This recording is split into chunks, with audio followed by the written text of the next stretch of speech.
"This house is mine now," Emily shouted, waving a piece of paper in my face. "Dad promised it to me before he died. Here's the proof." Her smug smile made me angry, but I stayed calm. "My name is Olivia, and I'm 35 years old. I never thought I'd have to fight for my own home, especially against family.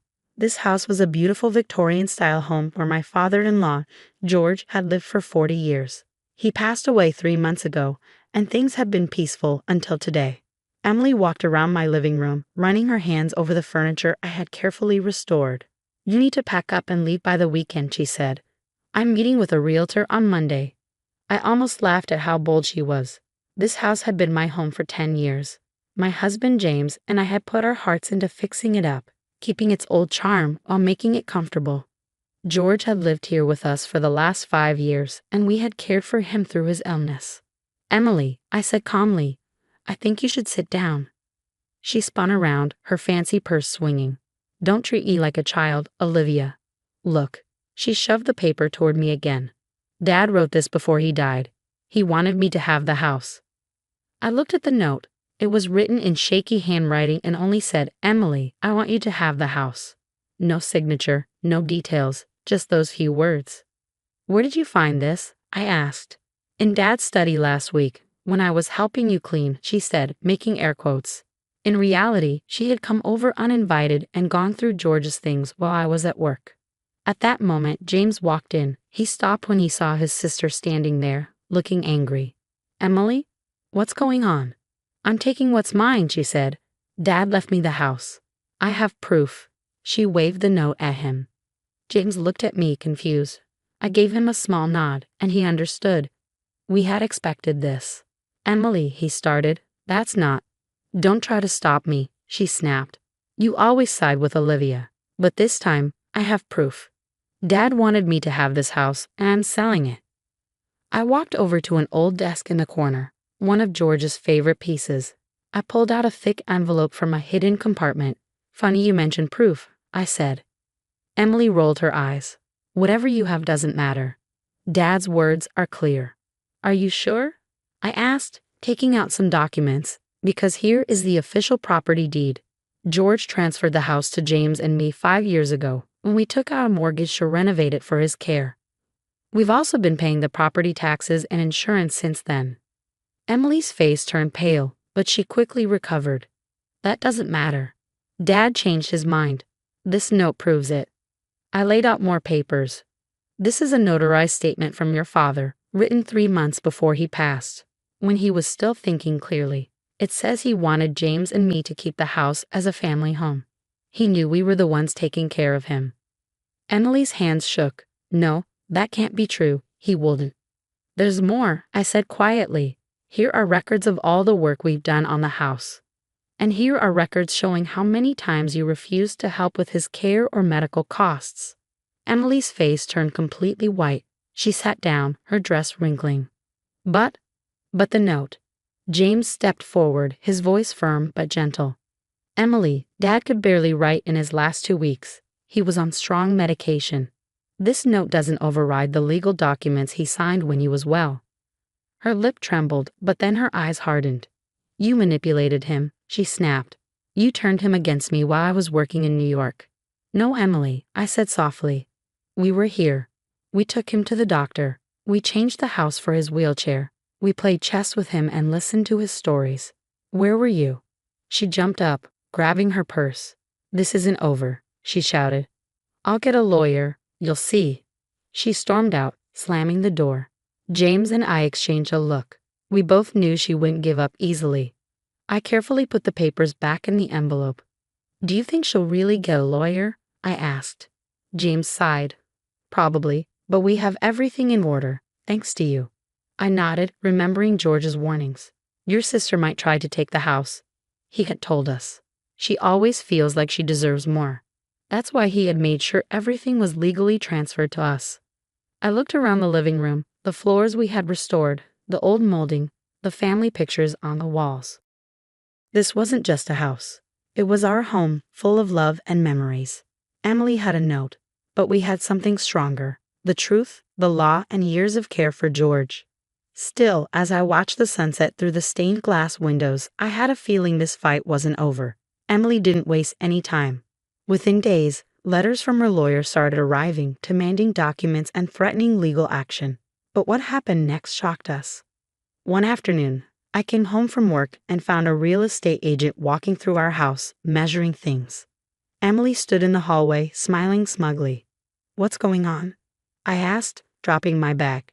"Just getting the house assessed," Emily said sweetly. "My lawyer says we need to know its market value before the case moves forward." The real estate agent looked uneasy. "I didn't know there was a dispute over ownership," she said, glancing between us. "There isn't," I said firmly. "This is private property and you're trespassing. You need to leave." Emily's smile faded. "Don't be difficult, Olivia. This will go smoother if you just cooperate." I pulled out my phone. "You have 2 minutes to leave before I call the police." "How did you even get in?" Emily held up a key, Dad's spare. "Found it in his study when I was helping clean up." The real estate agent quickly packed up her things and hurried out, apologizing. Emily, however, didn't move. "You can't keep denying me what's mine," she said angrily. "I know Dad wanted me to have this house. You and James tricked him when he was weak." Just then, our elderly neighbor, Mrs. Sullivan, appeared in the doorway. "Is everything okay?" she asked. I saw a stranger walking around with a measuring tape and got worried. "Everything's fine," I assured her. "Just a misunderstanding about property access." Mrs. Sullivan looked at Emily and frowned. "Oh, it's you. You know, I was just thinking about your father. Such a shame how little you visited him in his last years." Emily's face turned red. "I was busy with my career. Not everyone has time to play nurse." Mrs. Sullivan's voice turned cold. "No, but most people make time for their dying father. I remember George telling me how grateful he was for Olivia and James. He said they were the only ones who truly cared about him, not just his house." Emily grabbed her purse and stormed out. "You'll be hearing from my lawyer," she yelled as she left. After she was gone, Mrs. Sullivan turned to me. "I have something for you. I've been holding onto it for the right time." She pulled an envelope from her pocket. "George gave me this 2 months before he passed. He told me to give it to you if Emily ever tried to take the house." Inside was a letter written in George's clear handwriting from before his illness worsened. It detailed how Emily had repeatedly tried to get him to sign the house over to her, how she only visited when she wanted something, and why he made sure the property legally went to James and me. "He knew," Mrs. Sullivan said. "He knew she would try this. That's why he had me witness him signing the house over to you and James. I was there at the lawyer's office." Tears welled up in my eyes. Even after he was gone, George was still protecting us. That evening, when James came home, I showed him the letter. He read it silently, his jaw tightening. "I knew she was selfish," he said finally. "But this trying to sell our house, bringing a real estate agent in while we're still living here, that's a new low, even for her." We called our lawyer and updated him on everything. He was particularly interested in Emily breaking in and trying to get the house appraised. "This actually helps your case," he said. "She's showing a pattern of interfering with your legal rights. If she sues, this will weaken her claim." The next day, we changed the locks and installed security cameras. We also filed a police report, not to press charges, but to document Emily's actions. As we took steps to protect our home, I thought about George. He had spent his last years here, watching the neighborhood kids play from his favorite chair by the window. "Promise me you'll keep it in the family," he had told us one evening, his voice weak, but his mind sharp. Not just as a property, but as a home. Emily, she'd sell it in a second. She never understood what makes a house special. We had promised, and now we were fighting to keep that promise. This wasn't just about legal rights anymore. It was about honoring George's wishes. That night, as James and I sat on the porch swing George had built years ago, both our phones buzzed with messages from Emily. She demanded a family meeting, claiming she had undeniable proof that the house was hers. "Should we go?" James asked, sounding exhausted. I squeezed his hand. "Yes, let's hear her out. But this time, we'll be ready with proof of our own." We sat in silence, watching the sunset paint the sky in orange and purple, the same view George had loved. Whatever Emily had planned, one thing was certain. This house, with all its memories, was worth fighting for. The family meeting was set for Sunday afternoon at our house. Emily arrived with her lawyer in tow, dressed like she was heading to court rather than a family discussion. I noticed she was clutching a folder, presumably containing her irrefutable evidence. What she didn't expect was to find Mrs. Sullivan and our family lawyer already seated in our living room. "What are they doing here?" Emily demanded, her confident facade cracking slightly. "They're witnesses," I replied calmly. "Mrs. Sullivan to George's wishes, and Mr. Parker to the legal aspects of property ownership." Emily composed herself quickly and sat down, smoothing her skirt. "Fine. Let's get this over with." She opened her folder with flourish. "I have proof that Dad was coerced into transferring the property. Medical records showing he was on heavy medication when you convinced him to sign it over." Her lawyer laid out several documents, including pharmacy records from the last 6 months of George's life. "As you can see," he began, "Mr. Harrison was on strong pain medication that could have impaired his judgment." I couldn't help but smile. Mrs. Sullivan leaned forward, adjusting her glasses. "Those records are from 2023, dear. The property transfer was completed in 2018, 5 years before George became ill."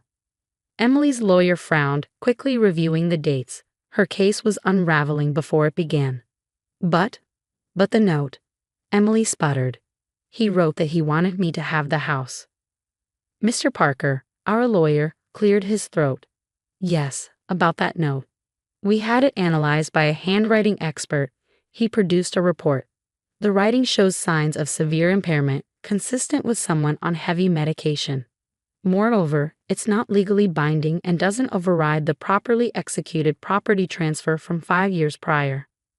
Emily's face reddened. "This isn't fair. I'm his daughter. I deserve."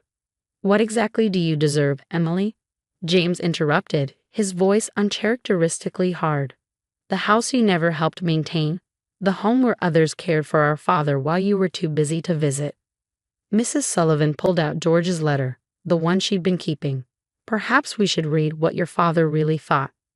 As she read George's words aloud, detailing Emily's neglect and attempts to acquire the house, tears formed in Emily's eyes, not of sadness, but of rage. "You all planned this," she accused. "You turned Dad against me." "No, Emily," I said softly. "You did that yourself. Every time you skipped a holiday, every time you ignored his calls, every time you asked about the property instead of his health." Her lawyer, looking increasingly uncomfortable, gathered his papers. "Miss Harrison, I believe we should discuss our options privately." But Emily wasn't finished. She stood up, pointing at me. "You're not even blood family, you just married in. This house should stay with real family." "Family isn't about blood, Emily," Mrs. Sullivan interjected. "It's about who shows up, who cares, who makes a house a home." George understood that. Emily stormed out, her lawyer trailing behind. The slam of the door echoed through the house. The same sound we'd heard countless times during her teenage tantrums years ago. In the following weeks, we received notice that Emily had dropped her claim to the house. Her lawyer's letter included a formal apology for the unauthorized entry and attempted property assessment. We later heard through family friends that she'd taken a job offer in California, as far from the house and its memories as she could get.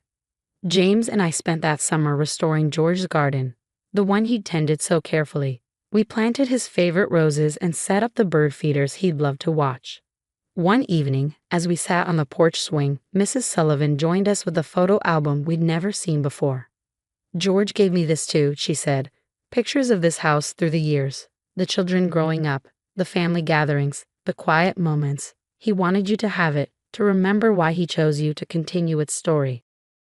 As we flipped through the pages, we saw the house through George's eyes, not as property to be claimed, but as a home where life happened, where memories were made, where love grew. The final page held a note in George's handwriting, dated just before the property transfer, to James and Olivia. "You've made this house a home again. Thank you for giving me peace in knowing its future is in the right hands." We still get Christmas cards from Emily, impersonal and signed with just her name. But the house remains what George wanted it to be, a family home, filled with love, laughter, and the kind of care that can't be measured in property values or legal documents. Sometimes, when the evening light hits the stained glass windows just right, I swear I can feel George's presence, smiling at how his final wishes were honored. not just about the house, but about understanding what really makes a family. And in the end, that's what this fight was really about, not just bricks and mortar, but the heart and soul of a home that was entrusted to those who truly understood its worth.